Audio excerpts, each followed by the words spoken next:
Hey everyone, you're listening to 4Player Podcast, a weekly live show about video games. We hope you'll stick around for another year of gaming discussion, fantasy critic hijinks, and of course, general shenanigans here at 4Player. Before we start this episode, we want to send a thank you out to everyone who listens and give a quick welcome to any newbies. I'll try to keep this short because this is, and always will be, an ad-free show. We've been at this since 2008, so if you like what we do, please subscribe and leave a review on your preferred podcast service. Join us in our Discord at discord.gg/4player, or, if you're so inclined, throw us a couple bucks a month on Patreon. We record these episodes live every Tuesday night on twitch.tv/4playerpodcast, all spelled out, and episodes hit podcast services on Friday morning. You can find all the links you need at 4playernetwork.com. But enough about that, let's get started.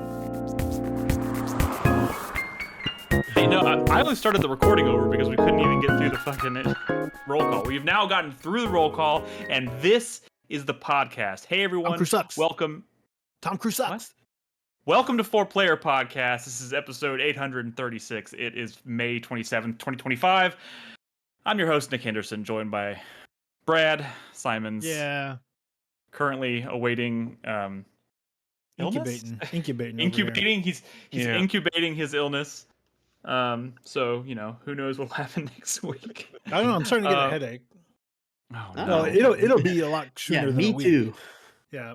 Henry got sick first, and then Malia got It's sick. COVID. You've confirmed it's COVID. COVID. Yeah, Malia tested positive sick? for COVID, and Griffin was the last one to get sick, and he started showing symptoms yesterday. Henry got bit, but hid his bite from the group. We were so close. They're out of school. He brought COVID home on like the last day of school. It's so fucked up. Wonderful. So he wonderful. brought it home. Oh shit! I'm sorry. It is summertime. What a way to kick off the summer. Anyway, his hands are always in his mouth because he's got a loose tooth.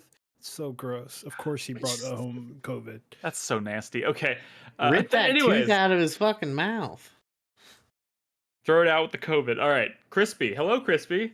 Hey, what's up? What's been up? How was Mission Impossible? I'm not falling for this. I feel like this is a trick. I feel like I'm No, being dude. led into a Okay, trap. look. Yeah, it's a trick to ask about movies we've watched. Honestly, I think you being into and excited about Mission Impossible movies at this point makes way more sense than being excited about like a new James Bond movie. You know, like I know we give Tom Cruise a lot of shit because he deserves it. But like every time I want to hate the guy, he goes and does something that's just like, Tom, you got me. Like when he's like doing the Q&As and he's just talking about like every time I go to the movie, I eat 2 large buckets of popcorn. And you're like, you're a fucking maniac, Tom. Like, and then him calling out that one dude who like ate all his popcorn before the movie. He's like, you ate all your popcorn. Like, how did that guy not just instantly evaporate? Like, that's so fucking funny. I didn't see that. That's pretty funny. Yeah. It's so funny. He walks in the theater, he sees one guy and he's like, you ate all your popcorn. Like in that really intense Tom Cruise way where you're just like, don't hurt me. The only thing I saw was that like someone like filmed him like eating popcorn, like standing over in the corner eating popcorn, and they were like, and it was like, this guy eats popcorn like he doesn't know how to use his hands. Yeah, like, he doesn't know. No, he does. He shakes it and goes like this every fucking time, and he eats 2 buckets like that every time he watches a movie. Like, also, everything he does is like that. The man has spent so much. If it's like a mundane activity that like everyday people do on the regular, he doesn't know how to do it. That's just like that's I know everyone makes fun of him for being like really high up in a dangerous cult, but like I really honestly believe that he is into really dangerous cults and he likes Hollywood more than he does Scientology. Like I honestly think he's like just doing the Scientology to do more of the Hollywood. Like, I really honestly I don't want to get into that subject obviously, but I will say this. Sure. I personally have never heard the word Scientology come out of Tom Cruise's mouth. I have only heard other people talk about. I know. Okay, I'm not saying it doesn't exist. No, we're not. Yeah, I mean, he was the best man at David Miscavige's wedding. Like he's in. Like he's in. There's rules. for sure. I'm not saying he's not. I'm just saying the only conversation I've ever had about it has been about other He's people shrewd. talking about He him. knows. He The knows. first Like rule of people think I'm a Scientology, psycho. Nick. The first rule of Scientology is you don't say the word Scientology. You don't talk about Scientology. Yeah. Maybe that's for the best. I mean, he's absolutely like a fucking. He's like cleared or whatever, right? He has like psychic powers or something. Like that's true. That would explain a lot. But he just wants the psychic power so that he can make more Mission Impossible movies. Like that's it. Like that's his ambition. See, I will say this: the reason why I didn't want to like answer your question right off the gate is because it always leads here. The conversation always leads to this. No, Mission Impossible was great. Mission Impossible was fucking fantastic. I loved it. Yeah, you should say that, and then every time also be like, Tom Cruise is a fucking maniac who He's a maniac. who probably should stand on trial before the Hague. Like, I don't know, like, but damn, he makes an entertaining action movie. Like, can I ask a question about Mission Impossible? That's more on the topic of Mission Impossible. Okay, go ahead. Why is it called Final Reckoning? No, what is this one about? The Final You want me to just tell you what it's? The last you watch the 3 last Mission Impossible movies seemed like they were going to be the last. Listen, Ethan Hunt is in charge of the Impossible Mission Force, which is a special operations. I've seen the Brian. No. I've seen a handful of them. Okay, but you haven't seen the last few? I probably stopped because this one is literally part 2 of the last one, so it's just a continuation of the last. They all become a part 2 in the end when they all start blending together. Really, I mean that's my problem. It's like I've never had a bad time watching a modern Mission Impossible movie, but they are really blurring together in a way that like even more than your typical franchise. I can't watch a trailer and tell which one that is. I mean, I could literally. Here's the thing. I feel like we're spending way too much time on this already, but you could show me a screenshot of any Mission Impossible. I could tell you exactly which movie it came from. A screenshot. Someone do this quiz. I call bullshit. I call bullshit on this one. But really, what is this one about? I feel like I'm walking right into a fucking trap. Because you're about to read the synopsis of every. No, did you watch the last one? No, the last one. I mean, then what? Oh my god, you it's not a two-parter. I watched. It's about. I mean, it's about an AI that's being used. That's essentially become sentient and is trying to take over all of the world's governments. It's Skynet. Yeah, it's essentially Skynet. Hunt and his Impossible Mission Force team unite to prevent the entity, a rogue AI, from unleashing global destruction against humanity. But the twist is it's not actually an AI. It's like some cool old dusty actor. It is 100% an AI. There's a biplane in the movie. Literally, can you outrun an AI? The movie. Here's the thing. The movie itself, like the entire like plot of the film, is based around them trying to locate and reclaim the source code for the AI that they can use to shut it off. Whoa! And it's trapped in a submarine that was sunk to the bottom of the Arctic Ocean. That is what the film is about. That's cool. But like when the bad guys AI, it lets like the human bad guys be like, we need you, Ethan Hunt. This got out of our hands, and only one person can. Dude. Here's. Let me just. I'm not gonna get another chance. This is what I love about this franchise. It's funny because it's like the same thing I used to say that I didn't like about James Bond. Like I loved James Bond more after it became more grounded and more serious. Like when Daniel Craig became James Bond and it started becoming a lot more grounded, like that's when I really got into really started to love James Bond. I mean, I loved it beforehand, but that's when I was like, this is my favorite. These are my favorites. Daniel Craig's my favorite Bond. I love Mission Impossible because it is so batshit over the top, and it does it with complete conviction. It followed the arc of Fast and the Furious. Like it's the same. Yeah, the John Woo one was Too Fast, Too Furious. Dude, you know, the one with Philip Seymour Hoffman is like this one we thought, you know, if you look back on it, it's actually better than you think. That's Tokyo Drift, dude. I'm telling you, it follows a similar trajectory. Let me tell you. And now they go to space. The Mission Impossible 3, which is the one with Philip Seymour Hoffman, is low-key my favorite in the franchise.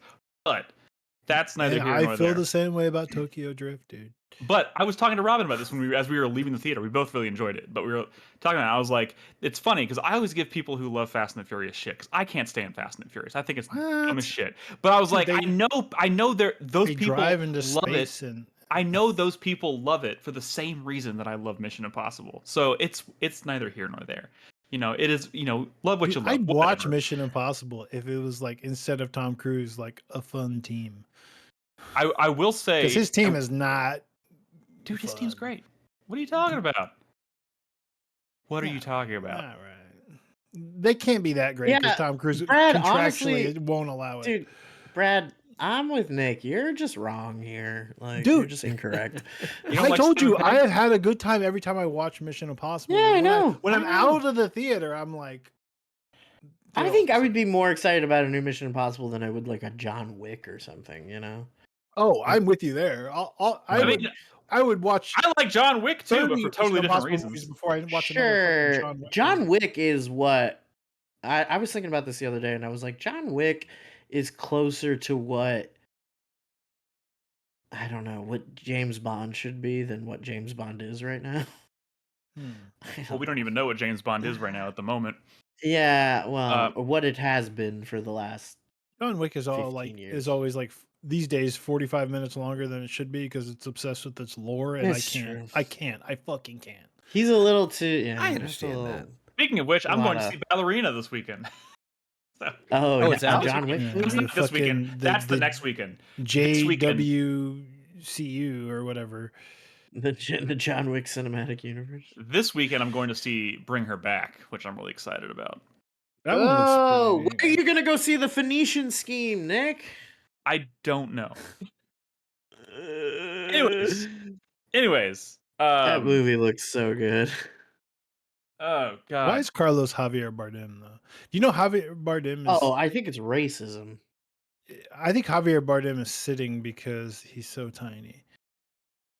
He's shorter than Tom Cruise, dude. I'm telling you, they cast these actors because they're Tom Cruise height or shorter. Those are all short actors. I don't think they cast. I don't think they cast these actors specifically for that specific reason. I think that the average height of stars has come down since Tom Cruise because of him. I think it's more. I will say this: effect ripple going through the industry. Like throughout the Mission Impossible series, he has lots of members of his team that are definitely taller than him. Yeah, but like Ving Rhames is taller than everybody. Well, yeah, but like Henry Cavill is way bigger. You know what I mean? Yeah, and has the personality of a cardboard box. Okay, maybe Simon Pegg is short. I'm saying they're all under 6 foot. That's all I'm saying. And to me, that's tiny. Rebecca Ferguson. Have you ever seen a person who's 6 foot or taller on camera, Brad? You can't do it. You can't. It adds like 6 inches to their height. Can't do it. You can't put tall people on camera. They shrunk. What are we even doing here? Picture, though. What are we doing? That's fucked up. You know, the people who are listening to it at home can't see this picture, so they honestly have no idea what we're talking about. Everyone knows the picture, though. Oh, the Dark Universe picture? The only cast photo to exist because they never made the movies. Tweeted out by the account in 2017 and never made a peep again. I wonder if anyone at Universal even has the password for that account anymore. Damn. Shots fired. Anyways, I technically never finished introducing everybody. Chris Davis is here. Hello, Chris. I'm also here. Hello. I was wondering whether that was going to happen. Yeah. I haven't forgotten. Sorry. You have before. Now he can't get an E3 pass because you didn't say his name within the first 5 minutes. Now. Oh man.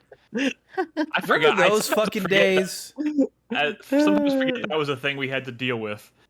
But anyways, yeah, we're here to talk about video games, believe it or not, despite the fact that we've been talking about movies for the first 10 minutes of this episode. Hey, look, Mike's here. I just found out I'm a few inches taller than Russell Crowe, and that makes me uncomfortable. I feel like maybe I'm a few inches taller than most people, but also, especially Hollywood, it's fucked up. You are pretty tall. How tall is Russell Crowe? You are tall. 6 foot. I thought he was like 6'3". Come on. Whatever. Google says he's 6 foot. I bet that's 5'11". Hey guys, we're video games. I started playing Death Stranding. Video games. Oh, I started yeah. playing Death Stranding. Yeah, how's that going? It's June, guys. It's weird, almost man. June. It's a little weird. Oh, it's but a I'm here little for weird. it. How far did you get? Because if it's only a little weird, you haven't gotten very far. I'm just walking around, you know. I'm Have at you the met part the where you president walk. yet? Yeah. Okay. Yeah. Have you gotten past Port Knot City?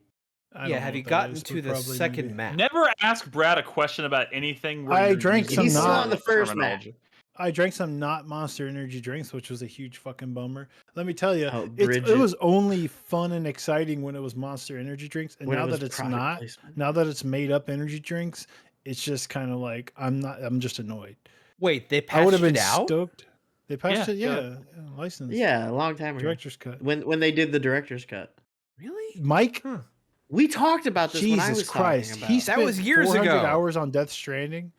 Yeah. Mike's a big Death Stranding guy for sure. Yeah, but Dude, 400 hours. That's It's like not half a of fucking Chris Monster Davis's- Hunter game. That's Dude, it you know, like you do get to a point where it just therapy. kind of like That's- becomes a time sink. Like Dude, you you can could totally- do stuff.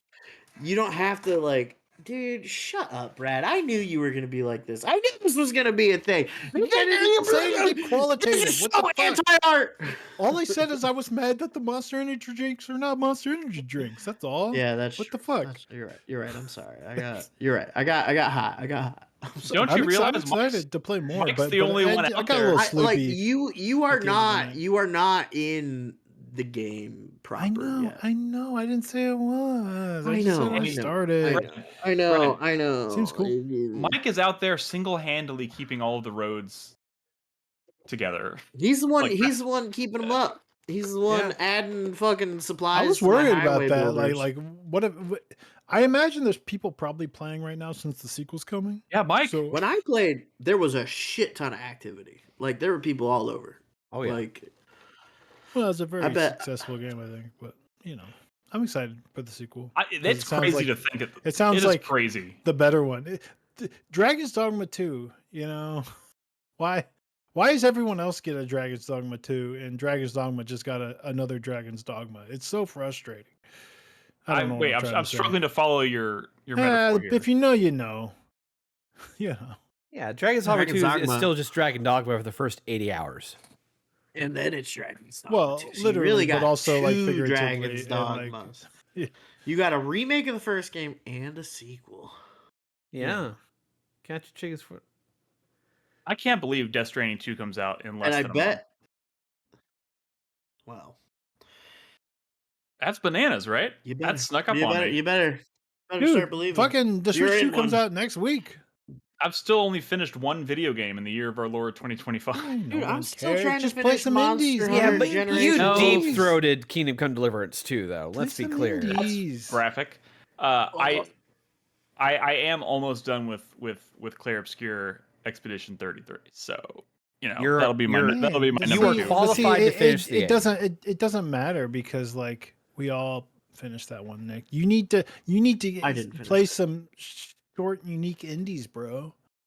You know, like your famous number 7 or Well, let him finish Your top 10. the game of the year, and then he could move on to some indie The stuff. game of the year. It's French, guys. It can't be game of the year. That's true. Le game of Indie- the year. Yes, I know all of Indie these. is not for Nick. All of these games I would love to play. I'm You still just made it a itching. thing. I'm still itching to play more Assassin's Creed Shadows. Oh, You are? There's which just one too was many that? fucking- You know what you could be playing, Nick? What? The new deck builder from Shiny Shoe. Whoa! Hey, I played this game, and you know what? Before Brad says anything, let me just say it's pretty good. So if he says it's good, then he's just copying me, and he's I don't know. A copycat. Sounds right. Oh yeah. yeah. Roll that sexy footage. Yeah. Of Monster Train 2? That's the one. Oh man. Okay. Yeah. I've been struggling with this latest faction, the last faction. The Lazarus League. Yeah. Have you Or- played Monster Train? No. This is kind of just more Monster Train, but you know what's pretty fucking good? Monster Train. This isn't just more Monster Train. They put a lot in this game. But it is definitely that formula, right? You have it's a roguelike deck builder where it's like Slay the Spire, but it's more like Protect the Pyre because there's invaders coming into your train. There's 3 floors, and they're trying to get to the top, and then they well on your pyre, and if it blows up, you lose the run, right? So it's like one of those, right? And it's a lot like the first one, but if you look at the strengths of the first one, it's like you know, really fun, crazy factions, right? Like unique factions. Like the first one had like there's like this monster faction where like larger monsters will eat the little like fodder monsters. They look like the little like Studio Ghibli soot monsters. I forget what they're called. I don't know. It's been a while since I played the first one. Then they had the faction that was like the melting wax candles or whatever. And I feel like there's some analogs to those, but in general, like they're still like pretty cool, new, unique ideas behind the factions here, even if I'm kind of seeing some comparisons to the first one. Like, in fact, when I first started this game, I was a little like disappointed because I thought they were trying too hard to make a unique, like, s- like, um, like battle like card type mechanic or whatever in like a card effect, right? Like a unique card effect that wasn't in the first game. And there was a lot of stuff in the first game, so if you're trying to make a sequel with all new shit that isn't like repeating the same ideas from the first game, because for the most part they're not, the card effects are like fairly you know unique from the first game. You kind of run into like overly complex stuff, which I sometimes less is more, simple is better. Like Slay the Spire feels like a nice, clean game, right? Monster Train was like it was like the messy, crazy version of Slay the Spire, where you're doing crazy effects and you're scaling up like to ridiculous numbers, but like the enemy's there to meet you on that level, and it's good. It feels well made, but it's like it's the crazy uncle of Slay the Spire, right? But like the first card effect in the first faction when I started the game was an effect called Valor, and I have played like 30 hours of this game now, and I still am scratching my head on what Valor is. It's something that boosts your strength, but if the unit is in the front of your group on that floor after combat, it converts that valor to armor. And I'm like, you're trying too hard to make something that feels different, and that part's a little weird. But after that, it gets a little like the other factions get a little more unique, I suppose. There's this dragon faction, and it has this this mechanic called horde. It's like a meter that like appears on the side anytime you're the dragon, the dragon faction, and you can different ways of accruing like a current like a separate currency. Like they're like gold dragon eggs, and you can cash them in at the end of every battle. But if you wait and like get higher Level amounts it of up. them, like you can crack them open and get even more rewards. By the way, look at this. I was It's staring so at this and I'm like, yo, is there stuff from like this in the game? yeah. Yeah. This Yeah, the there's a bunch description of cool. they said there's like a Balatro crossover coming. There's this is already fucking what's that called? That Description. yeah, inscription. Yeah. Um Sick. and one of these events I don't really understand why, but one of these events has a little pop-up that says it was designed by Richard Garfield, Yeah, I which saw that. I if you know saw who that. that is, Richard Garfield is the guy who created Magic the Gathering. And apparently he was like a really big fan of the first game, and like I don't know, they asked him to design one of these random These events feel for them. like Kickstarter like stretch goals. Like we'll ask, Yeah. Yeah. Richard Garfield to like make a quest. But like that event is like really cool. Because there are Yeah. boxes that you can put units and cards into, and Yeah. it's actually super broken because one of them you can put units in, like you pick your own units you can put 3 of them in the box, and every round it'll like Jack in the Box pop one of those units out, but it doesn't adhere to like room size restrictions, so you can just throw that box in the back and it'll keep like putting out Yeah. units even beyond your room size, and you can like duplicate that box with all of the units inside and have another box Duplicate full of all all of those up you that's where Monster Train goes off the rails, right? Like when you start duplicate, you like, I'm gonna upgrade this dude like twice, so he's like totally broken. And wait, I can just have a copy of him now. Like there was an event in the first game that lets you have like 5 copies of like something, which just seems so crazy at the time. But Oh, and if you that's what have I like about that, Monster Train. if you have that specific pyre equipped, it adds an option to just buy duplicates of cards in your deck Okay, in the that I shop. need to talk about Like, that because that's like the second pyre I unlocked, and yeah, I'm looking it's at that this and I'm one, like, right? why would I ever? I'm using it, yeah, because like, Yeah, why would I ever not use this one? Because that's so powerful. It's so card broken. duplicator. Yeah, Yeah, you could just duplicate, and it doesn't even you make a cost that bomb much. and then you just like fill your deck with that bomb over and over and Yeah, over again. yeah, Like, yeah. I have run into some issues though with there might be a downside to the duplicator, and that's that your decks are always too big, fucking big, because yeah, you're not spending money purging shit from your deck. right. But I made so many broken things with that duplicator, and I looked at the other pyres you can unlock, and that is a new system in this game, right? There's more stuff to unlock. You can even, I Yeah, finally even unlocked the ability to like customize my train, like my starting train, like yeah, like the put new runes. floors in my train. I'm not even talking about the room cards. Like Oh, oh, there's yeah. an option in the menu to like change the floors of your train, and I just finally unlocked one.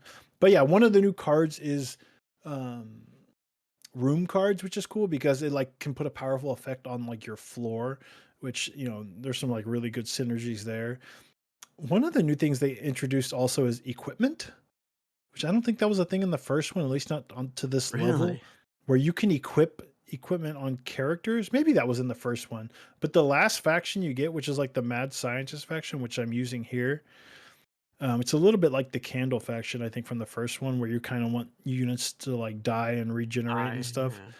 But it's also all about like you get units that have equipment on them, and if they die, you can like take that equipment off and put it on like a better unit, which is a weird, like I said, maybe overly convoluted mechanic, and I haven't really maybe got the tempo on that Yeah. stuff to really That's make it into something overpowered, but I see the some Magic the potential. Gathering shit. Uh, well, Magic the Gathering, I guess by the nature of being around forever, it's also had to has run into this problem, right? Where it's like, Oh, yeah, Magic is crazy convoluted now. I mean, like, yeah, yeah, it's complicated. I don't know. yeah. But I've seen the Prosy D sketch with the cow milk and the yeah, have you yeah, yeah, the yeah, Dairy Bucks or the whatever. dairy Yeah. bucks. Yeah. Yeah, yeah. Monster Train's not that yet, but it's getting there, and I feel like I'm enjoying myself a lot. It's super addictive.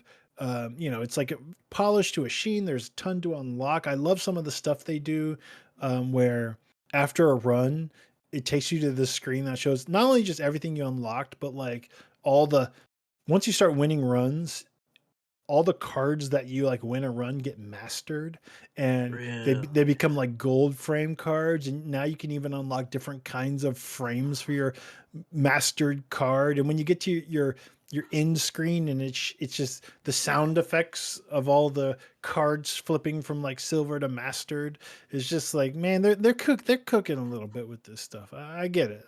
It's more Monster Train, but with a lot more in there. It reminds me a little bit of the follow up to like Rogue Legacy, right? Which Rogue Legacy was Mhm. like a really good roguelike, right? But then they're like, well, what do we do with Rogue Legacy 2? And then it was in early access for years. And over that time, they just added like so much. The crazy part is this game didn't launch in early access. It came out and it's 1.0 when it's out, which is funny to me because I get it. More Because of this, please. well, so this game seems like it should have launched in early access, right? Because this genre does. But another awesome roguelike deck builder that just came out, Star Invaders, is a game that feels like a game that would have launched in early access, but it didn't. It launched 1.0. And Well, that's I just know because you I bullied them into launching no, 1.0. no, it's because everyone is trying this entire genre that that was popularized by Slay the Spire is now terrified and trying their best to get their game out before Slay the Spire 2 drops. And I think that's why these games aren't launching in early access, So because Slay the Spire bullied them into it. they want, yeah, exactly. They want the maximum amount of sales before Slay the Spire 2 comes market out, bullied, because it's a titan. Like when Slay the Spire 2 comes out, it will be the most like concurrence on Steam. Like it became such a massive, well-respected, it's so weird. One of these. It feels like a Hollow Knight, right? Like a Silk Song situation almost, although not as memey, right? Where ever since Hollow Knight, there's like been a million pretenders that have been like really good, but it's always like it's good, but it's not Hollow Knight, right? And that's the Slay the Spire situation. And now this fall we might be playing Slay the Spire 2 and Silk Song. Well, we are, I think. They're both supposed to be coming this year, which is crazy. Before Grand Theft Auto 6. I'll believe it when I see it. Crazy to think about. Because yeah, it's up there, right? It's like how like Metroidvanias, right? Literally named after Castlevania and Metroid, and now is that the genre really? has been like, well, yeah, maybe has been like the namesakes of the genre have been like trumped by Hollow Knight, possibly. It's just it's bigger So we than we should call them Hollow Likes. Yeah. I think the thing people forget is that I like that really term. makes Hollow Knight so great is that it's not just like the best Metroidvania, it's also like they did a Souls-like and they nailed Hollow Knight in the ways like a Souls game nails a Soul, like in a way that a lot of other Souls games don't live up to, like Souls games. Like this game just sort of effortlessly pulled off like 2D Demon Souls, and it's what if the bar has been set too high and we're putting too much on Silk Song? Like, what if but that's Silk the Song thing. can't possibly... Hollow Knight lives up to it, right? It is. That's the thing, right? Hollow Can Knight. Silk Song live up to Hollow Knight? It just has to be another Hollow Knight because Hollow Knight is still king. And if you look at the trailers, it looks like it clears Hollow Knight. Like at least it looks so good. I don't know. Because I mean, think about it, right? There's been so many good games like that since Hollow Knight, but no Hollow Knights. You know, people are like, "Oh, Ori 2 is really good," but like, bro, like Hollow Knight is like is really good. It's really good, but like, bro, like Hollow Knights, they're like snacks compared to Hollow Knight. Hollow Knight is like the completionist times of both Ori games is shorter than Hollow Knight. It's not, you know, Hollow Knight's an Elden Ring. They started with an Elden Ring. They didn't build up to an Elden Ring. They just made Hollow Knight, and it's crazy. Anyways, whatever. Hey, seriously, Ori is really good. Shut up, Nick. I know quick it's question. good. I know it's good, but it's not Hollow Knight. It's not. It's great. Ori. It's good. You shut up. On the cards, when you're picking new cards, the colors indicate rarity, right? There's a little gem under the card art that suggests the banners, like the blue and the purple, aren't. I don't think so. Oh, banners? No, I think that's more like card type and stuff. What? I can't picture it. I can't picture it. I think the little, or maybe I'm thinking of Star Vaders. Actually, I've been playing both, and it's confusing me. Star Vaders is like a gem. Interesting. I do really like the style and the theming of the game. Like the idea of it's like the main faction is a bunch of angels who are now like exiled from heaven after the first game, and they're like teaming up with demons to like fight their way back into heaven. It's really cool. I didn't play the first game, so I don't really understand at all. No, I didn't play it at all. Wow. I don't understand why it's a train. Like it seems like so many conventions are not like train like. They're like, oh, you go up the floors and attack the pyre, but like because the castle has to move because it's copying Slay the Spire. It has to move to the different nodes. We could have a flying castle though. We could have Monster Train, then Monster Planes, and then the threequel will be Monster Automobiles. All right, bro. It's a castle defense game. but it has to move because it's copying Slay the Spire. So it's a train. I appreciate your joke, Chris Davis. Thank you. I don't. It's very old soul of you. Why trains? Did you listen to me? It's a castle defense game. No, I know, but the game doesn't explain why there's a loop reset. Like, how come when I crash my train and it gets destroyed by monsters, I'm back at my hell base and I'm like stronger than I was before? I don't know. I skip every cutscene in this fucking game. That first cutscene. So you're not a real fan. Okay, I see. Well, are you a real fan? You didn't even buy it. According to Randy I'm Pitchford, trying to be. According to Randy Pitchford, you're not a true fan. Oh yeah, like I give a shit about what Randy Pitchford thinks on anything. Did you hear that shit? No. He's like, he said if you're a real fan, you'll make it happen. You'll find a way. $50 price tag, yeah, which is just like, oh god, someone fucking tie him to a chair and beat him with hammers. Don't say that. Like, don't. He always says the wrong thing. Someone beat that guy with a sock full of pennies for once. Jesus fucking Christ. He's bad. He's like so the magician version of David Jaffe. He's just so unlikable. Like, if you just add magician on top of like shit heel, it's so slimy. Like, oh my god. Tell us how you really feel. Yeah, Man, no, I don't know. Like this game does the same thing that Slay the Spire does too, where it's like mechanically so fucking sick, and like just like the aesthetic considerations are, okay. Yeah, they're okay.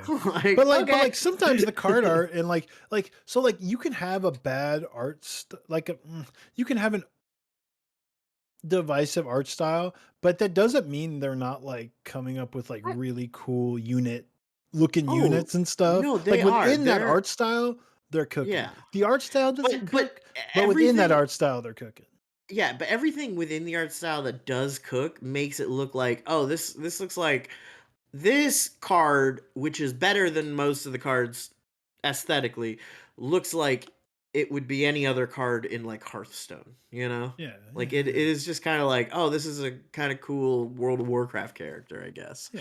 Like, but wait till you get to the later factions, because have you unlocked the mushrooms? I just got the mushrooms. I haven't really played with them. Yeah. I'm really trying to get the Lazarus League going because they sound very cool. And I do really like the Angel one. Like the Angels look sick. Like they're pretty cool. It's a fun faction to play. It is a lot of that Valor shit, which is kind of confusing. Yeah, why is Valor? Why is that what they led with? White is one of my favorite colors in Magic. Like white, like I don't know. White loving. Whatever. I'm fucking Esper main. Like, come on, shut the fuck up. Damn. Wooburg, baby. It just got weird. I mean, black and blue for life. Yeah, Brad just is supporting white genocide. That's all. What the fuck? I'm starting to think Krispy can't be trusted on a microphone anymore. Oh, yeah, now? Well, we just found the podcast title for this week. That's not what I'm calling the podcast this week. That's for damn sure. I'm just No, we can't trust Krispy with a microphone.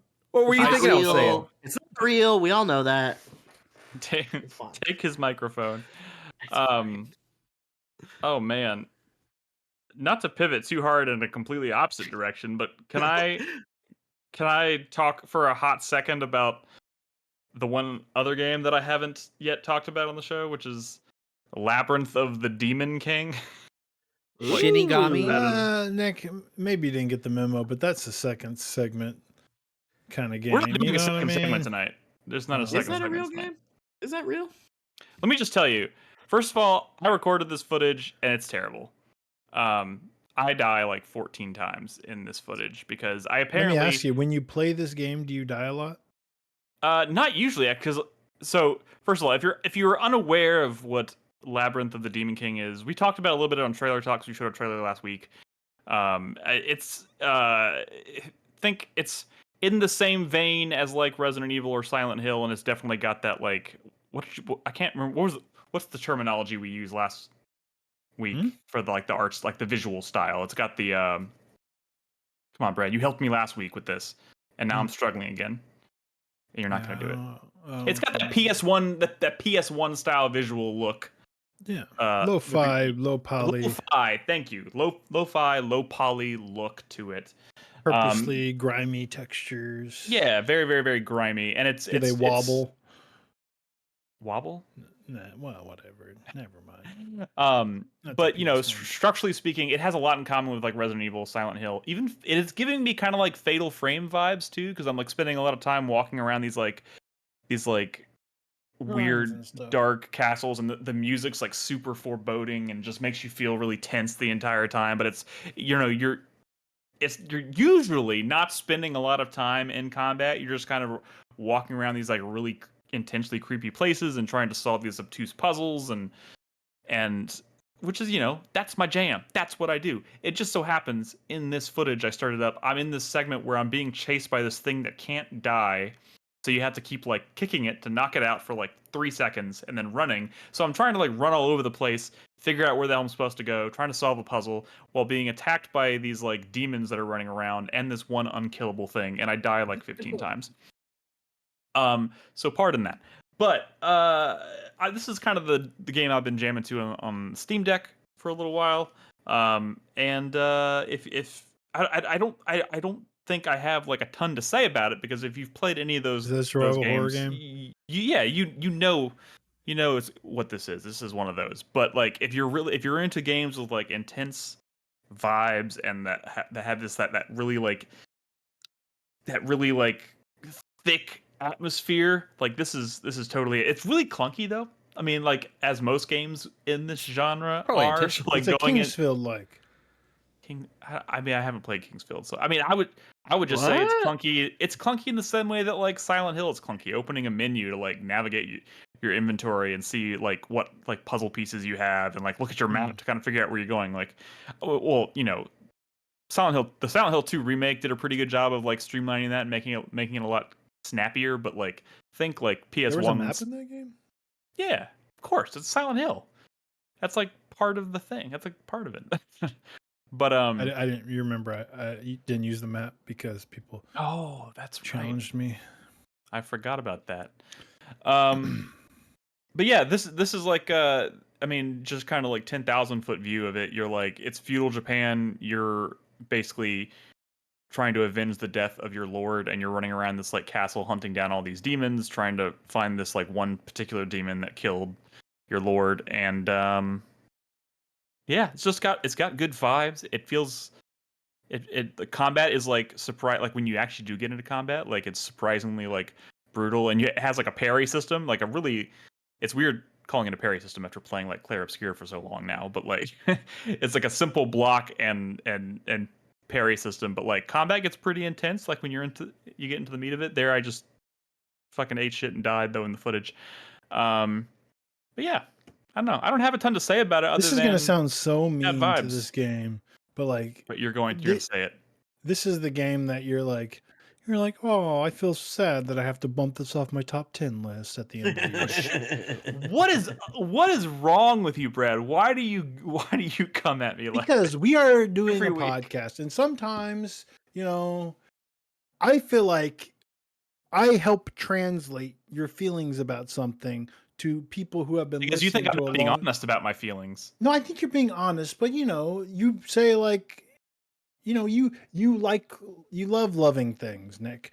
I do love loving things. I feel like I'm saying like, and you're like Chewbacca to people who don't think like you, and I am the Han Solo translating Chewbacca to them. Okay. I am using a method that they can understand. Like I had no idea you where you might were think going I'm with joking, that. but there's people listening right now who know exactly what I mean when I say that. I know, it just makes me feel, I don't know, weird about making my top 10 because I am I that transparent? I don't know. First of all, no, like I haven't even played the actual year, like so transparency is the bit part, but like that doesn't mean, but that doesn't mean people don't know what I'm saying. They know. You're right. This is a game that I feel like speaks to me, and if it came down to it and I had to take it off my top 10, I would be disappointed. See? Fair enough. You got me. You caught me. But I also can't talk about what's Other go people on my top just 10 call that a 7, but you don't use numbers. So I'm trying to bring numbers to the people. But like that's Yeah, You're, 'cause you don't talking say about that. all my. You're basically implying that all my number 10s are 7s. No. They're 7s to other people. Well, I don't give a shit. I don't give a shit about what Just they are to kidding. other I don't people. even That's know why what it's I'm my saying. list. He's saying your number 10 is always going to be a 7 in your heart. Look, not his heart. Not his heart. You're saying it's like if I like that year that Visage came out and I was obsessed with Visage and I was like if I had to remove Visage from my list, I'd be really bummed out. There This are is like one of games those. that you want to like more than you do. That's the energy I get from you sometimes, and that's usually where I put like around like a 9, like a game that you really whatever. Let's move on. Hey, What the this fuck is the else have we got? challenge. This is the challenge this year is to make a list that doesn't make you feel that way about my list. I'm gonna try and fill my list with like That's the problem though. bangers. You've become so self-aware that I think you are second guessing your placement based on my comments. I mean, that's like you need to be true to yourself, otherwise my magic doesn't work. You know what I'm saying? Like you can't lie to the person who's guessing your weight at the fucking carnival. You got to be like, yeah, you got it, you know? okay. Well, it's because they put you on a scale. Oh, really? Yeah, you stand on a scale. Fuck those people. I don't even know what you're talking about. That's the thing that happens at carnivals? Yes. Sure. You guess your weight. Okay. They probably don't do it as much these days because it's not as okay. Not as okay. It's got them weird vibes. So anyway, yeah, the Demon sorry. King. This Labyrinth of the Demon King is, if you know anything about my taste in video games, it's one of those. It's, as Krispy called it, Nick-slop. Nick-slop. Yum, yum, yum. Slop it up. Slop it up. Oh, man. I actually find that terminology that you've coined kind of endearing. You're reclaiming it already? Well, I mean, that slop is just what the kids are saying. People just call everything slop nowadays. Yeah. I actually really hate it, but it's the world we live in now, so. What's new? Anyways, that's all I have to say about Labyrinth of the Demon King. I still got more to play. I haven't played a ton of it because I've been spending so much time bouncing between Clair Obscur and Doom that this has really just been kind of my lunch break on my Steam Deck game. So yeah. You are so close We to have those beating too. We Expedition just play 33. roguelike deck builders, and you look like a crazy person at work. Psychotic. Yeah, I guess that's true as well. So I guess we wanted to talk a little bit more. I mean, Chris Davis, you've been playing some more Doom, right? You have some thoughts. You said you had some thoughts to expand Speaking on of what Chris you said Davis last week. slop. Did it get good? Actually, yeah, it's gotten a lot better than I anticipated. That's funny. How far are you? I'm just curious. How far are you? What did you anticipate? I'm on chapter 13 or 14, I think, of 22. So I'm over the hump. You're over the hump. That sounds. I mean positive. that sounds ruder than I mean it to be, but it's also literally correct. So, I last we talked about this, I was like only chapter 4 or 5 or 6 in at that point. And the game had been maintaining these consistent linear levels, which they'd done for Eternal and Doom 2016, and that was fine. They were good. But the gameplay changes and balances that it did, going away from the dashes to dodge to a parry system, really emphasizing the shield, the changes in how they scope out weapons and how they group together now instead of there being like individual experiences. It kind of rubbed me the wrong way just a little bit.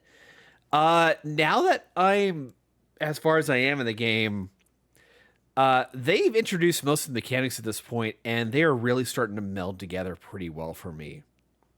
You have the what's the thing? I haven't gotten this yet. Somebody mentioned it at work to me. The third melee. I have not gotten that yet. What, you haven't gotten that? How long did I wait to give you this? The thing with the ball and chain at the end? Don't you have that? You don't have that? Oh no, the flail. The flail. No, that's number 2. Okay. Okay. Sorry. I have not gotten the flail yet, but I keep hearing about it, and I kind of want it. You'll get it pretty soon. It's pretty good. It's just an enhanced version of like the standard melee attack. It just has a higher recharge time and does more damage. Okay. But you can balance that out by just effectively figuring out how to manage your melee meter and all that. What? But it's wait, Krispy, you're freaking me out. I'm sorry. Completely. I just forgot what. Never mind. Please keep going. Sorry, I thought you made it sound like it has nothing to do with the podcast. I'm sorry. Okay. No, it has nothing to do with the podcast. There's some hungry dog somewhere, probably. I'm sorry. You were supposed to work today. No, I'm playing Magic the Gathering. Oh. Right now? I fucked up. Yeah, and I fucked up. Oh, this motherfucker. I'm sorry, I didn't care about Doom. I'm sorry. I'm sorry. Your roguelike deck builders and your card trash games. Man. Okay, I had a card that I played that became a copy of another creature, but that creature was legendary, so then I had to pick one of the two, which was already bad, and then I picked the wrong one, and I'm just a fucking idiot, and I'm... Well, Carl says you deserve to suffer. Magic the Gathering. I really derailed this discussion. I'm so sorry. I'm so sorry. So Doom, pretty good, huh? It's gotten a lot better. They started introducing the open world levels. Like the one with the siege of the city. You just go out beyond the walls and you just have this vast area to explore with optional side stuff you can do. So there are open areas. Yes. So far for me, I'm like 8 missions in, and it feels like it's been pretty linear. But it does. I did just feel do the like level that. with the dragon where you're like flying around, which was pretty cool, I guess. Yeah, well, that was just like the introductory level to the proper dragon experience. But no, they eventually they continue to escalate like the size of these levels and the things you can do. And a lot there's a lot of like little mini optional content you can do outside the primary objectives that don't really contribute to much of anything except like some character upgrades. It doesn't matter narratively. Are they not that it matters worthwhile in a character game. upgrades? It doesn't matter narratively. Then what's the point? They add up. I mean, so they have this character leveling system. Trigger words again. They have this character leveling system where you're focused on collecting gold and rubies, and there's even a super rare that has tougher encounters to get. You know what this game does that I found myself thinking it the other day when I was like exploring and finding secrets, and I was like, I found this like hidden path that took me to this thing, and I grabbed it and I picked it up. I was like, cool, I found a thing. And I was like, I can't remember the last time I played a game where it's like I explored and was rewarded with something, and then I found myself thinking, but what is it? Like why do I feel this sense of accomplishment for this? What is this thing I'm feeling? And it turns out to be like a codex page or like a toy that the Slayer always collects. Yeah, I mean, like half the toys look the same to me. I don't know. Yeah, it's just I get more satisfaction out of just finding the hidden thing, even though I couldn't give a shit about what the hidden thing itself is. It's like what happens when you play too much Starfield. So like, you're like playing Expedition 33? You're like, oh, cool, new Pictos. I definitely don't want to go in my menu and like fuck with any of those, but I'm excited I found it, I guess. That dopamine hit was pretty cool. Hey, I feel like I'm catching strays again. Yeah, you are. Yeah. Oh, they're not. They don't want to talk about Doom. They want to talk about their fucking deck builders. You were just making fun of your Expedition 33 damage.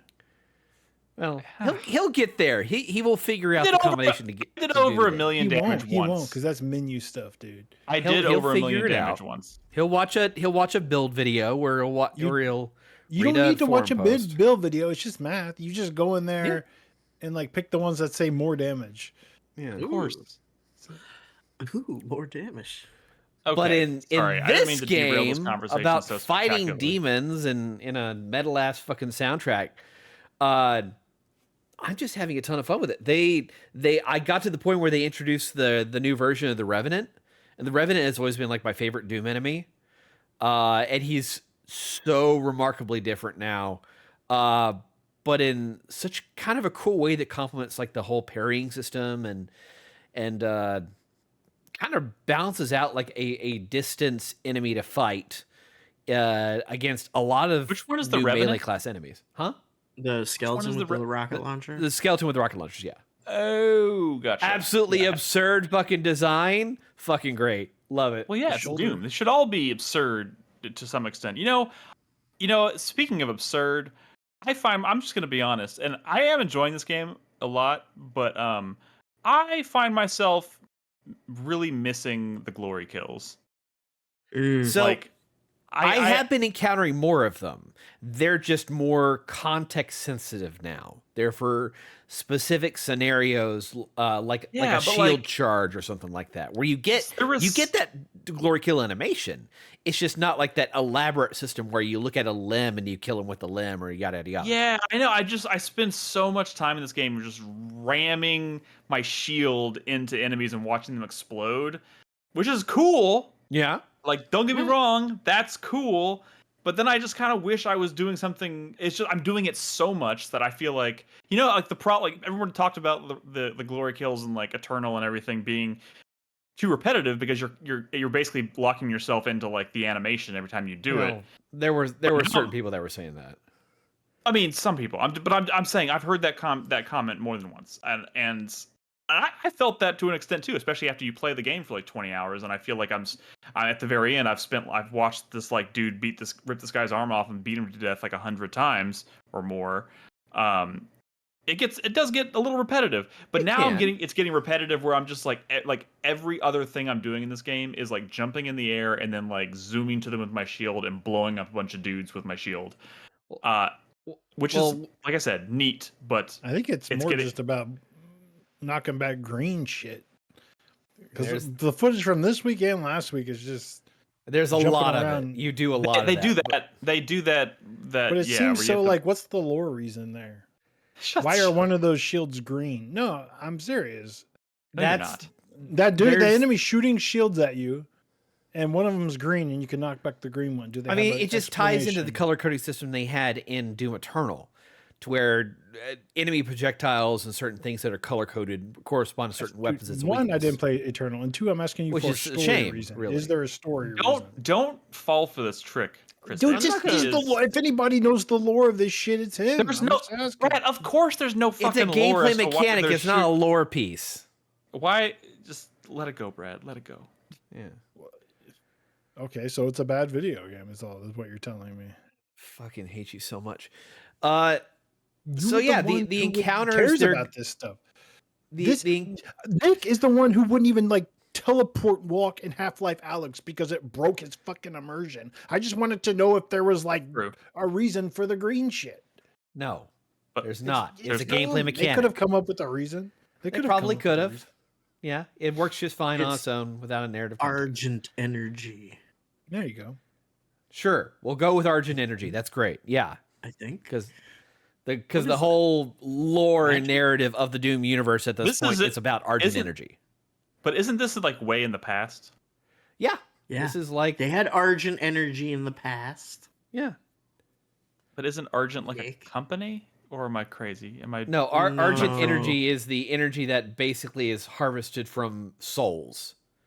And it's converted. It's hell energy. It's hell energy. Gotcha. Yeah. Well, never mind then. Yeah. Disregard. When they were like, we've found hell and they have oil. The oil they were talking about. Yeah, that was it. Basically, that's it. Argent energy. That's the answer right there. It's oil. But the enemy encounters are getting more diverse as the game goes on. I'm kind of surprised. Like, don't take this the wrong way, Brad. But I'm kind of surprised that like they're starting to have a little bit more fun with the optional encounters. There's some moments, especially one particular instance, that reminded me of Tricks and Traps. If you remember that level. Tricks and Traps. What is that? That was just, yeah, like that was a puzzle level in the original Doom, where you had a bunch of different, scenarios. Like there was, I came across one room and it was this saying something about me, and I'm confused. Well, I thought you would read too much into me saying Tricks and Traps. Oh, okay. You're saying because I've gotten on you about calling this classic Doom. Okay, never mind. Yes. Continue. Yes. I got it. Gotcha. Yeah. but it's just the levels are getting more fun. I don't want to spoil chapter 14, but it's really fucking cool. I won't. It's Well, just now I have to look up chapter 14. Yeah, Brad has to look it up because he will never touch this game. It's so strange. Like, I do find it. Like Doom 2016 was on my top 10 list. So Yeah. I know it's just. and then you didn't play Eternal, and I don't know why. Which is why Because I find Carlos out that you sucks. skipped the last two. He actually likes it, I think. I don't know. Look, bad timing, dude. I'm an RPG guy. Like, I'll play Doom if I have time. I don't have time. In 2016, I had no children. Okay, you know, I'm more choosy about the games I play. So instead of dabbling in things that maybe y'all like, I play the things I know I'll like fucking RPGs and roguelike deck builders and shit. Why does Brad get to do that without being chastised? Literally any human can do that. Yeah, but You just like have to be honest. I am honest. I I'm want not to play even talking Assassin's about Creed. you. I want to play Assassin's Creed Shadows. Damn it! So you have played it. I want to play more of it. So Damn play more. I've got You kids. don't have children. Don't have children. Secret kids. children. Just because they're in a dog body or a cat body doesn't make them not kids. Exactly. that's Exactly. My animals' lives are worth just as much as your children's. I like Damn. that. I mean. Anyways. Anyway, I've been I'm gonna derailed post 18 a- times. Just saying this Sorry. this is really good. I want y'all to Nick, I want you to progress more in this, and I'd like us to have a I'm gonna discussion. dive right back into this after I finish Clair Obscur, and I actually got a new pair of headphones with like spatial audio and stuff that I've been using. So I feel like this is gonna be a pretty good game to kind of like turn up the bass, man. Test that a little bit. The amount of like character enhancements to the sound that goes on with the Slayer, like he sounds so much more menacing now. Like besides the fact that like when he lands on the after like jumping 5 feet, he basically does this giant stomp that actually kills all the mob enemies immediately around him. Sometimes I feel like I'm jumping into like I know they do this intentionally because it's like here that you could see like down below is like a big group of enemies and they want you to jump into it and kill everybody. But I'm like jumping down, prepared to like pull out my guns and start fighting. And I land and then I look around and everyone's dead. And I'm like, oh, okay, well that's done. Moving on. It's cool. It's cool. But I feel like I just sacrificed what could have been a pretty cool like firefight too. But hey, they want you to feel powerful and you do feel powerful. That's always nice. Yeah. Brad, you know what? In the interest of being honest, this feels like what could be a number 10 that gets pushed off my list. Unfortunately, I don't even think it'll make it. Yeah. Doom was on my Doom 2016 was on my top 10. Where was Eternal? I don't think it was on my top 10 that year. Really? Yeah, I don't know. It was a good year. Better that was a year really for fucking Doom good year. Eternal. It was a very good year, and Doom 2016 was just so. It was. I think it was special. It was especially good because it was just like, hey, I mean, you remember when you kept saying Doom is back, baby, and it was like we played it and we're like, yeah, Doom is back. This is pretty fucking cool. I like this. They've come a long that way. was just- You gotta admit, like maybe I don't have time to play Doom Eternal. I did rent it from GameFly. I just was like, I don't have time, and sometimes I have to send games back.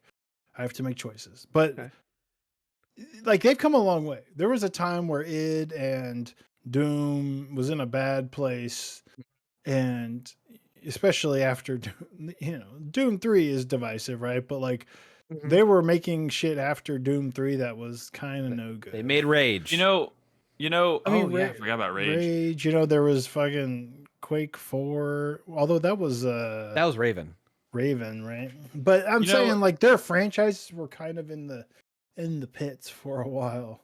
I feel like, and But that's like really brought Doom conversation- back in a big way. Although I think I saw some articles saying that it was kind of a bit of a flop, or like I don't know, people weren't popping up for this one. For this one, Doom? I think that's kind of more people trying to make it into a flop. I think it's just haters being haters. Haters being haters. Let's check. the one thing I think that's the real positive direction with this game is that it has basically given up on trying to make a adversarial multiplayer experience. Dude, That I only think it's for the 6,000 best. people playing Doom: The Dark Ages on Steam. But everybody's playing on Game Pass, probably. Yeah. That's a myth. Dude, there's 13,000 people playing Tainted Grail: Fall of Avalon, Nick. That's So- like over twice as much as Doom. I did see a thing today that said Doom: The Dark Ages hasn't even broken 1 million sales. That's what I'm saying. I didn't pull it out So- of my ass. I didn't say you pulled it out of your ass. Hey, look, after our conversation last week where we kind of briefly touched on Doom 3, it made me really want to go back and play Doom 3.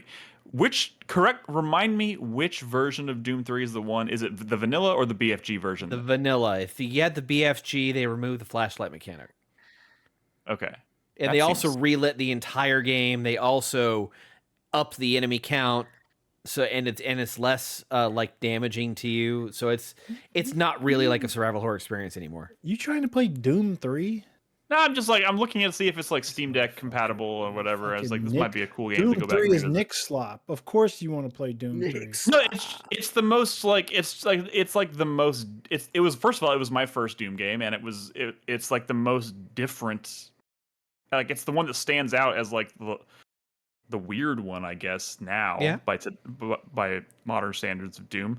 So I don't know. It was one. Famously disappointing. I mean I really liked it, but like I also went into it not knowing much of anything about what to expect from a Doom game. Yeah, So the stuff that like Doom 2016 is not classic Doom. It's just not. No. But like the kind of things that like people were mad was missing from like Doom 3 back when Doom 3 came out is the stuff that like they were trying to like correct with Doom 2016. You know what I mean? Even though but whatever.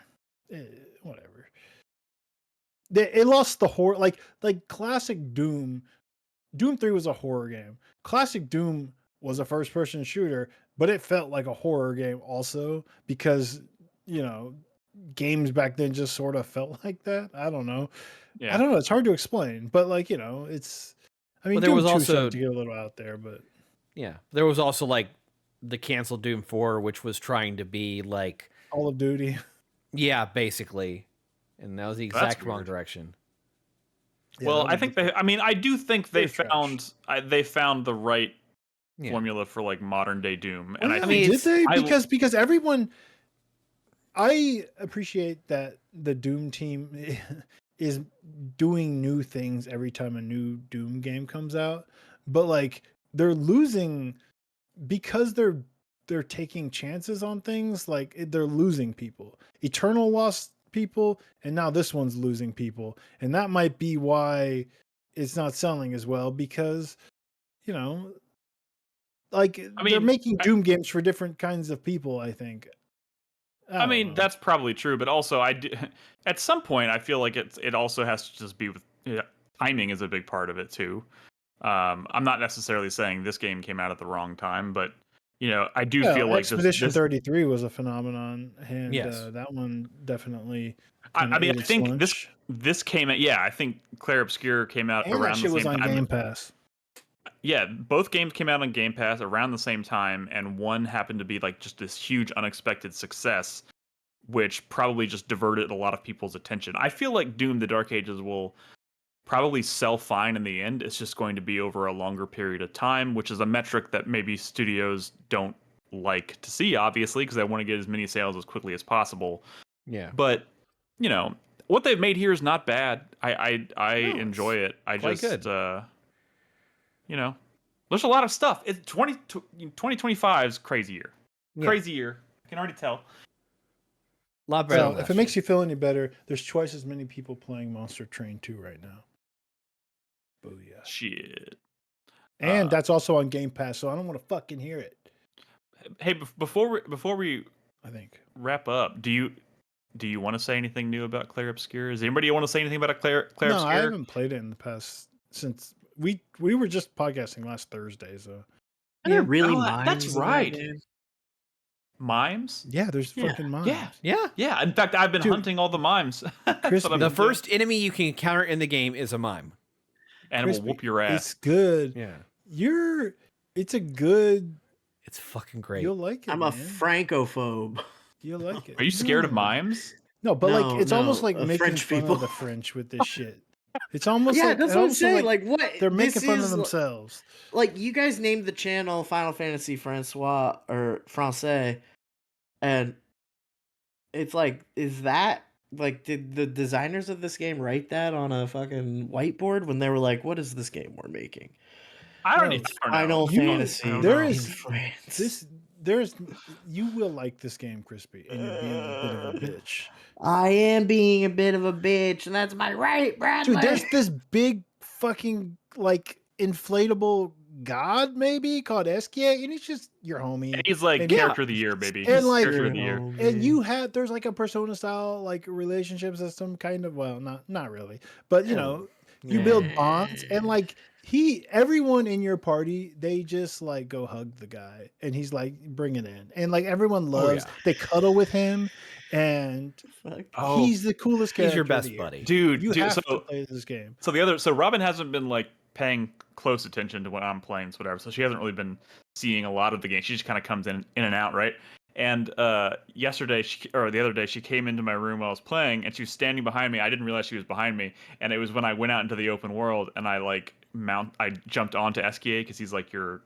Sorry, minor spoiler alert. Eskia is kind of like your airship, right? You can get on him and fly him around the world. But he's just He this flaps big his arms and everything. He's this like big balloon guy that kind of like flaps his arms, and I kind of just felt Robin's presence behind me, and I kind of like turned around, and she was just like jaw open, like that's the cutest thing I've ever seen in my life. And I was like, you should hear him, and I like gave her the headphones and like made him make the noise in the sky. French. He speaks in a French accent, but in English, and he's the only one who does it in this French game. It's so good. And I didn't realize this. Crispy, it's all on Game Pass. What I finally I know. But like time passes. There, like, do I have more? do it. You won't regret it. Look, I finally made it to Act 3 after forever, and I didn't realize this because we all talked about Act 3 being this like big thing. I didn't realize Act 3 is basically just, hey, go fight the final boss. But before you do that, here you can kind of just explore the world and find everything. So I've spent like I regret it though 20 hours just like exploring the world and not really I regret having it though. Because like For what? remember when you were like fighting Renoir, right? And like like an earlier part of the story, and it's like, oh shit, like this is like a hard boss fight, like a big deal boss fight. The music is going crazy, and you're like, you oh shit, can I do it? yourself? Is that what Like you're saying? now Like, I'm just a god, and like it's gonna make the end of the story like completely trivial when I should be like feeling things probably like in the final fights, and that's a bit of a bummer. And I noticed that, but I just kept going anyways because I was like, it's hard to stop, man. I was just gonna like nerf myself maybe, like, oh, I'll just use the characters I never used, like Monaco or Monaco and CL. Well, no, if you want to do, if you dude. want, I don't use the dudes, right? But then I was like, well, maybe I'll just use Monaco because I need to learn some of his abilities, and like even he's like a fucking godlike motherfucker. Like everyone is so good in this game. I shit myself when I saw the damage he could do. It was crazy. there's a simple solution to this, Brad. Just turn off painted power. You turn that off, and boom, you're good. That's true. That is true. Because then it But limits you to can I even get 9,999 through damage. the final boss without painted power? 100%. What is? Oh, really? Painted I power watched- is I a- watched like a Maximilian Reddit do it. recommendation, like a Reddit It's- recommendation. But here's the Crispy. thing. Wait. On turn one, by the time the enemy can go in my combats, every single party member has 9 shields. And every time it's Cool. Mael's turn, I double their shields. That's great. It's fucked up. Here's the thing. You've done it to yourself. This is what you get for being a menu bitch. Like, First of all, Wow. First of all, you dumb scrub, you'll never beat the super boss, so I don't want to hear it. Yeah. watch Either me. of the super bosses. Is that like Well, Emerald Weapon?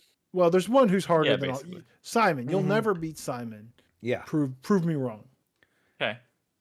Consider it done. You should stream trying Simon just once. No, I will just come back to you next week and tell you I beat him, even though I did one shot the first phase of Simon, not knowing what else Simon could do, and I was so wrong. Yeah, like was so the wrong. first phase, I was like, okay, all right, I see they're doing This is something manageable. here. Oh, he has a phase 2. Oh God. Oh Yeah. no. Yeah, there's nothing in the game close to that fight. No, there's not. Wonderful. I probably won't be doing that. It's worth YouTubing, I will say. Okay, that's It's fine. fucking Look, epic, dude. These Yeah. guys are obsessed with Dark Souls, and I love it. I love it so much. Krispy, you motherfucker.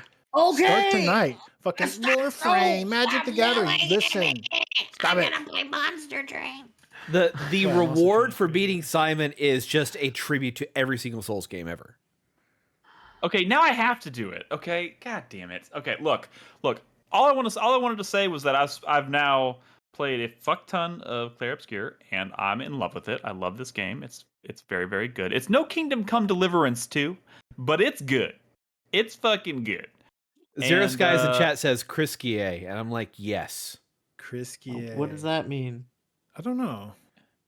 Eskia? I don't- Krispy? Who's Eskia? SKA's is the dude. god. Yeah. Oh, the guy that you ride. yeah. The guy that loves Big rocks. balloon. You're gonna love that, buddy. Yeah. He loves rocks. He does. And he loves his friend Francois. Francois. Okay. We can move on. Clair Obscur's pretty damn good though. All right. I would like to talk to Krispy about it. This is a challenge to him to stop being a little punk. Oh, yeah. Oh, sure. Let me just turn that off. He was born a punk. just flip off that It's switch. in my Mohawk fucking out the blood, womb. you bitch. All right. What do you say we wrap up this episode with the 4-player minute? Shall we? Fuck. Okay. Go ahead, Oh, Krispy. he's not ready again. Oh, what is with it? It's like 3 weeks in a row now. You basically 3 weeks in a basically- row. Try like 3,000 weeks in a row. 3 No, goddamn you're always years. prepared, Brad. You're like the most prepared 4-player minute person in the world, but not I the used past to 3 be, weeks. man. Different time. What kids will do to you. All right, Yep. Chris Davis, what's your 4-player minute? My 4-player minute. Well, it was to first thank you for coming to my housewarming party. That was very nice of you. I saw the grandfather clock, Yeah. Yeah. and I've been in the room that he's sitting in. Mm-hmm. I can confirm. Literally, he's sitting at the worst angle of his room. He is sitting at the worst Probably. angle because if you look at it from the other angle, it's a much more interesting room. That's But it's pretty also cool. like the only decent position for the desk. Jaeger Yeah, did a weird notice something position for very the desk. disturbing about this room, though, and I didn't notice it when I was standing there yesterday in person. Oh, Chris come Davis on. has 2 computer monitors side by side, obviously. One Yeah. is black and one is silver. Nice. I see no issue with this. That Yeah. what the fuck It does a doesn't, bevel like- mean? It Jordan doesn't like Schlansky would be rolling in his grave. Okay. Okay. Like We surround ourselves with the products that define our life. You know. And it was a Yeah. good monitor that was not available with a black bezel. Who the fuck I think- cares? I think Chris Davis's camera should be placed behind him. And So all we like can we're see is- looking Dude, looking why at the not? back of him at his computer like he's the banker in Deal or No Deal. Can you Like, grab I your think- camera and flip it around right now? I think that would so be we can see sick. what I you're mean, looking I at? can- Because it's I crazy. can show you. It's in my Maybe we should- alcove. I'll show you. Wait. Let's do this after the show. Okay. Oh, We're all right, recording. okay, fine. We're recording. Okay. Well, Sorry, I don't mean to be the bearer of bad news, but we are recording. No, you're Sorry, good. Chris Davis. Thanks for having us. Yeah, thank you for It was having fun. me, or thank you for coming. I'm You- sorry. I hope the weather didn't actually fuck y'all over. We managed to beat. It that was home. rough. That was Yeah, it wild. was, dude. I had to like jump up last night and go outside and look because I thought like lightning struck our neighbor's house. It's like it shook the whole neighborhood. I was like, Yeah. what the fuck? Yeah, we Uh, we got 3 inches down here. That's what she said. Sorry. That's what No, she that's what he lamented. is said. what Yeah, that's what he said. He's like, we got. That's not what she inches said to down me, here. Nick. Maybe she said that to you. Oh, he just walked We away. got in this a respectable 3-incher. moment. A gentleman's 5. But I have my next like month and a half of games planned out. As soon as I finish Doom, I'm going to move on to Deliver at All Costs. Then I'm going to work on Star Wars Outlaws. I'm going back to that soon myself. Well, they just came out with the second expansion, so yeah. And I got the game with the gold edition with the season pass for like $30. So I was like, okay, yeah, sure. Nice. I hate to be that guy, but like, Here bro, we what go. about Mario Kart? I'm not interested in Mario Kart. I Right bought now, it. I'm just I only bought it now, I'm because just- that was how I got a Switch 2. Wait, Okay, you bought the bundle and you don't even want Mario Kart? You know who wants Mario Kart? My family. You want to swap? You want to swap? Because I don't have Mario Kart. No, it did Can I not. have Mario Kart? I did not get the bundle. Can I have Oh, Mario oh. Kart? I got the I'm physical gameflying copy Mario separate. Kart. Wait, you bought the Switch non-bundle and then bought Mario Kart separately? It was But a you don't even was a want- bundle with the cart for Mario Kart, as well as the Switch 2 versions of Breath of the Wild and Tears of the Kingdom. Okay. Hey, I will buy Mario Kart from you for $70 US. I'll pay 60. Wow. Wow. I ain't Fuck paying these that guys. fucking Nintendo tax. I'll give Well- you $40 US for. Well, if I'm going to be selling my other Switch 2 to Krispy, like he needs something to play on it. That's true. Yeah. Fuck. That's true. Yeah, And you're you like buying me his more Switch than you too? do, Brad. Well, that's certainly true. He probably would sell it to you for cheaper than he would sell it to me for, which is kind of weird, but whatever. I think it's only We put fair up that with the it. Nintendo video game go to the adult who will appreciate it instead of the children. Henry plays Mario Kart fucking Deluxe like all the time. He can continue playing Mario Kart Deluxe. Wow. He sounds like was- fucking sounds like Sounds like his Randy deadbeat Pitchford over dad there, should or- buy or, it for him. yeah, sounds like Don Matrick over there. You'll Yeah. find a way, Brad. You will. Oh God, way to come full. You'll full make it circle on happen, that one. Brad. You'll make it happen. If you're a I real call this fan. I If you're should a call real this the fan. Randy Pitchford's a douche show. You gotta no, you can't because I've only got 100 characters on YouTube. You can't do that. Okay, fine. I won't do that. Anything else you want to? Sorry, we cut you off in the middle. Of, what else you got? What else you got coming down the pike here that you're gonna be playing? After Star Wars Outlaws, definitely Donkey Kong. I've got a few of the things that I haven't told you all about that I'll talk about eventually. Ooh, I like when you keep them a secret. Yeah. All right. Brad, are you ready yet? Yeah. Can I just say, last week when I was editing the show, I noticed it doesn't happen very often because I'm not paying super close attention to like the timing on the 4-player minute. But guys, our 4-player minute last week was 27 minutes. 4-player minutes. Yeah, we always do it like that. I know. It's a bit. It's a meme. I don't It even was think never 60 it minutes was literally is... never a minute long. But It was 27 born this seemed- way. Okay, sorry, Brad. Hit us with your final thoughts. Circle Andrew back. Best Shot. Oh my God, Crispy, hit us with your final Give it to me. thoughts. Hey, so the Bungie marathon situation might have gotten just a little smidgen worse. Oh Um, shit! Could that be possible? Well, okay, so I guess not, but there's a lot of people reporting that they think that. It's I gonna mean, be delayed, there was right? already people reporting that they think it's going to be delayed, but people now are like fucking absolutely certain it's going to be delayed because Sony announced that they were canceling the marketing budget for the game in certain markets. It sounds like they are no longer like even going to be advertising the game overseas, like in other overseas markets. I That's don't fucked. think that means everyone's saying like, oh, this is it, they're canceling Marathon. I don't think they are. I think it's still. I think they are still dead set on September. I think I honestly feel like this could be another Suicide Squad situation where they delay it 6 months to a year, try to fix some things, but at the end of the day, like, I don't know. you got to put it out. I mean, the Suicide Squad situation was dumb because it's not a great game. It's not a lot of fun. I mean, it is a lot of fun actually. That was kind of the sad part, is that like the gameplay was really kind of cool. But like the Suicide Squad thing was so much more of like, I don't know, like the cultural backlash I think was more of a component to that. Like people were just like mad that Harley Quinn, killed Batman and that like this Justice League were bad guy. Like they were just mad about woke and dumb shit, Like this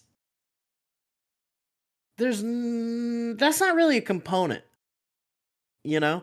Nobody is like Everything here saying seems to be we're legit. boycotting this game because it's too woke. Everyone's just going like, "Oh my god, this game is disintegrating in front of our faces from like a technical like business level," Um Like the I don't the know, the man. millions that they're gonna have to spend to redo all that I art. don't know. Well, I don't know what the plan is. I don't know that they're I don't know, like I don't think they're changing the art style. Like I don't think there's I going don't to think they be. can.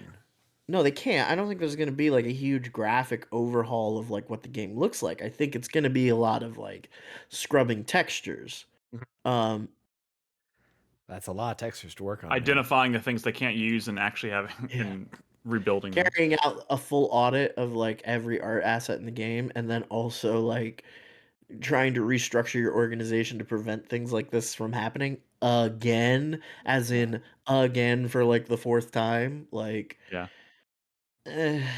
There's an issue somewhere that needs to be resolved, but I mean- it's Well, going to be. we also knew for a while now that like Bungie leadership has their foot out the door already, and we're probably waiting for Marathon, and that might be part of the reason why they're not delaying it, is because these guys want to get their payoff and get the fuck out. Oh, yeah. Like Um, all the Bungie I leadership think has. I think we're has looking at a left. fire sale. Yeah, we're looking at a fire sale. Like this is a cut and run for anyone who can afford to, and it. I don't know, man. It's so rough. At the end of the day, like they can delay this all they want, but the thing I cannot reconcile, and this ties into the whole Concord thing, is that they've made an extraction shooter, a game, an experience that is largely based around character customization and builds and things like that, for a hero shooter design. And artistically, it kind of works, but the player experience isn't going to reflect that. It's not going to be worth playing, I don't think. I don't see how you reconcile this. Maybe. I don't even. I mean, like I don't know. That's not. I don't know that that's really the thing. Like it's a hero No, shooter. it's one of many things. Well, I mean, But that's an inscrutable there's item. There's so much there that is like well made and like good. Like the gunplay, firing a gun in that game is good. It's good in the way it's good in Destiny and the way it was in Halo. But like maybe even a couple of aspects of it is like oh yeah, that's what a shooter should feel like. But it's the same thing with Suicide Squad, where it's like it's in this like weird service game that like is crumbling around it. I don't know. Like I'm genuinely crestfallen by this whole situation. It is so sad. It is so sad, and it's especially sad because I know that like this is like this building, this tree can't fall over without like also like knocking into Destiny and like hurting that, Yeah. Like, and I don't care, some people think that game's stupid. It's the same thing with like The Division, where you're like, still making content for that game? Like, okay, whatever. It's a 10-year-old game. Yeah. It's still good. They still got juice. They've been put like the last expansion was on my top 10 list of last year. I broke the rules to put it on there because it was good, because it was sick, you know? Thick as hell. And like, you know, the whole Destiny community is like, well, they should have just been using all these resources to make a Destiny 3. This whole time they should have been working on Destiny 3. I was so like, that's stupid.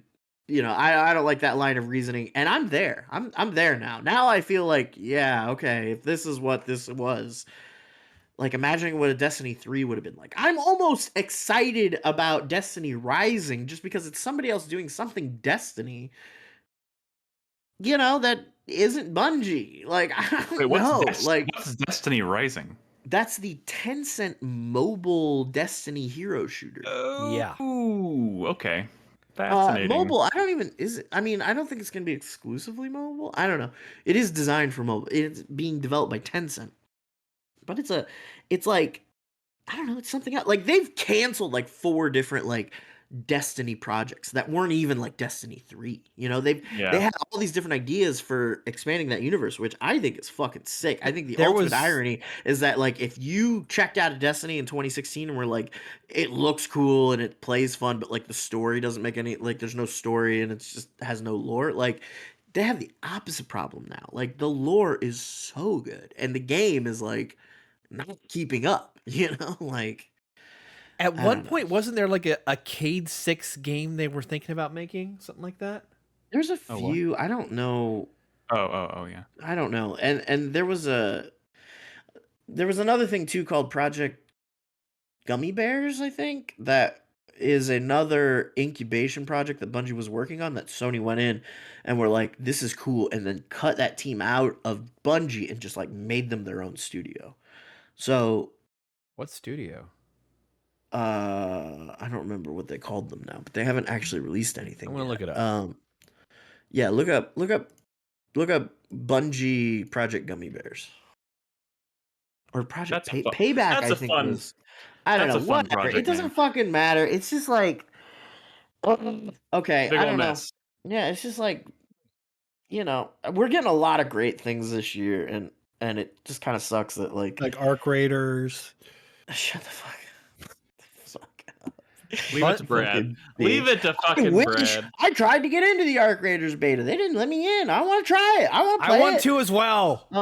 But like they didn't want either of you plebes. Yeah, I guess they're like, ugh, whatever. Like, oh, fucking marathon refugees. Yeah, I don't know. Like, it sucks that this is the game that should be sacrificed on the altar of karma. I know you guys probably don't think that. I'm sure a lot of people are just kind of I wish no ill will against it. Laughing, like kind of, oh, well, I'm above that. It's just not my genre. Hey, marathon dude, is failing? Oh, dear. Like, okay, whatever. No, I owe a lot to Destiny because people being mad at Destiny after or burning. What was the vibe of Destiny 2 at launch? I just remember like the following January, Monster Hunter World came out. And it was the first Monster Hunter that really blew up worldwide. And I noticed a lot of Destiny like content creators ran from Destiny to Monster Hunter World. And I think that was helpful in Monster Hunter blowing up for the first time. I remember that happening, and I will say a lot of those guys are still Destiny guys, but yeah, of course, but they were just doing it for the clicks. Yeah, Destiny 2 had a lot of problems at launch. It did the same kind of arc that Destiny 1 did, where it's like the first couple updates were like not it, and then the like third or fourth update, which in Destiny 2's case was Forsaken, was like the one where like everything was pretty up. Like the baseline had been like lifted after that, you know? Not that there weren't still disappointing expansions after Forsaken, but it just the situation was a lot better, you know? And the game has changed so much now. They've added so many systems. It's so much more like I don't know. It's just build crafting's like actually a thing now, which that wasn't the case when Destiny 2 came out, or it was a really like basic thing. It's I don't know. I just okay. So I found it. It's they're called Team LFG that's working on Gummy Bears. Yeah. And according to Bungie marketing, this is just insane. Quote, one of our favorite incubation projects is a team-based action game inspired by several genres in a brand new science fantasy universe. It draws inspiration from fighting games, platformers, MOBAs, life sims, and frog-typed games, wrapped up in a lighthearted comedic world. What the fuck were those two sentences? Oh, I forgot about the frog type thing. Yeah, and then a lot of people were like, "It's Battletoads." I don't know. Yeah, I don't know what Gummy Bears is, but I don't know. Fingers crossed. Maybe it'll be cool. Speaking of cool things, I'm ready for my 4-player minute. Go for Starts it. now, bro. Few things I'm thinking about. Final thoughts. One, highly recommend people go over to MinMax and check out the new interview that Ben did with Hideki Kamiya. It was one of those rapid fire, like 69 questions for Kamiya. I watched that today. It was really good. There's some good juicy stuff in there. Some fun stuff, some juicy stuff. Any juicy nuggets about Okami? Well, yeah, they talked about Okami very briefly.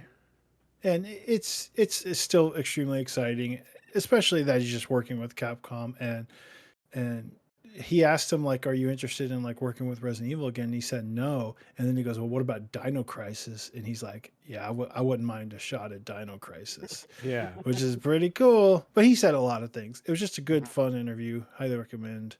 Another thing, Monster Hunter is looking pretty. I saw some stuff today that got me excited for Monster Hunter, which I had not been. I've been kind of down on Monster Hunter, mostly because it seems like when a community is like not really rallying, there are times where Monster Hunter fans are really rallying for their game, right? And that's great. But this seems like one of those times where everyone's a little like, there's not much to do or whatever. And it's kind of bumming me out. I noticed that recently with like the last, with Zoshia and Arc Tempered Raydao, and like I go into like the squad lobby, and there ain't nobody wants to play Monster Hunter with me, is what I'm saying. Did you see the sick ass fucking scarf you can unlock, Krispy? No. You need to get that, dude. Is it It's sick? like, dude, look at Monster Hunter Wild's fucking scarf. It's like the current event, and you get to hunt. Oh, what? You have to hunt. It's not a special hunt or anything, but it is your T-Rex boy. Sealed that I know dragon cloth scarf. Oh, Dude, that look looks at it, dude. sick. Yeah. But anyways, there Does was it like a just letter from flap the on its director own? today, and the future of Monster Hunter this summer is very exciting. It looks really exciting. The Akuma stuff drops tomorrow, which is also exciting. We're gonna get harder hunts. We're gonna get cooler rewards. We're gonna get balance changes. They're even tweaking like the gun lance in a direction that's not just a nerf, but like is actually kind of exciting for like making all shelling types viable or whatnot.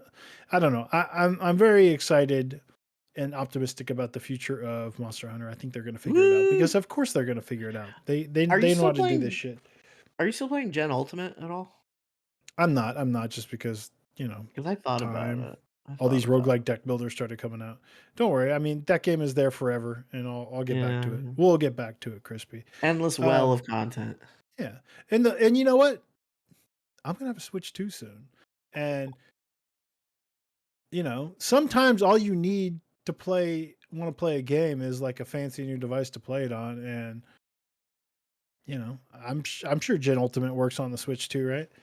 So we'll see. Probably. Yeah, I sure. don't know. Right? I think most stuff. I mean, it's just backwards compatible, right? I just fucking download it.